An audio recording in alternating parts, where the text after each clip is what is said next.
আসসালামু আলাইকুম ফ্রেন্ডস, নতুন আরেকটা ভিডিও আপনাদের সবাইকে ওয়েলকাম। আশা করি আপনারা ভালো আছেন। আমি আল্লাহর রহমতে অনেক ভালো আছি। তো চলুন দেখে নেওয়া যাক। আজকে সিম্পল আমি একটা ঘুগনি রেসিপি নিয়ে চলে আসলাম।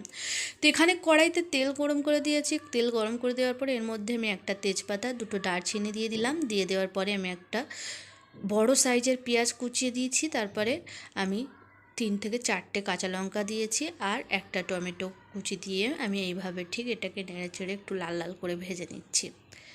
তো বন্ধুরা, এটা আমার ভাজা হয়ে গেছে। এর মধ্যে আমি কেটে রাখা কুচিয়ে রাখা এই আলুর টুকরোগুলো দিয়ে দিলাম। আলুর টুকরোগুলো দেওয়ার পরে আমি আবারও ভালোভাবে একটু নাড়াচাড়া করে নিচ্ছি। দেখুন বন্ধুরা, ঠিক আমি এইভাবে নাড়াচাড়া করে নিচ্ছি। নাড়াচাড়া করে নেওয়ার পরে আমি এর মধ্যে 1 চামচ নুন অ্যাড করব, তারপরে 1 চামচ হলুদের গুঁড়ো অ্যাড করব, 1 চামচ মরিচের গুঁড়ো আর 1 চামচ শুকনো লঙ্কার গুঁড়ো আর 1 চামচ আদা রসুনের পেস্ট।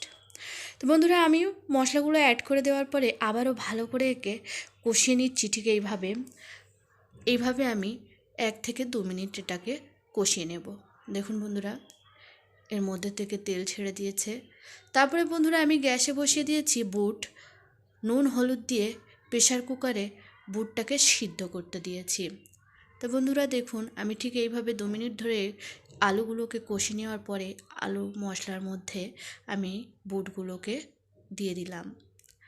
সিদ্ধ করা বুটে আমি পরিমাণ মতো পানি দিয়েছিলাম, পানি সমেতই আমি এর মধ্যে দিয়ে দিয়েছি। সেজন্য কষানোর সময় আমি আর পানি দেব না। তো এই পানিটা শুকিয়ে গেলে আমরা চলে আসি। তো চলুন, আমি এটাকে 5 থেকে 6 মিনিট পর্যন্ত ঢাকনা দিয়ে রেখেছিলাম। তারপরে ঢাকনা খুলে আমি আবারও এটাকে ভালোভাবে নেড়েচেড়ে দিচ্ছি। দেখুন, দেখে নিলাম একবার আলুটা গলে গেছে কি না।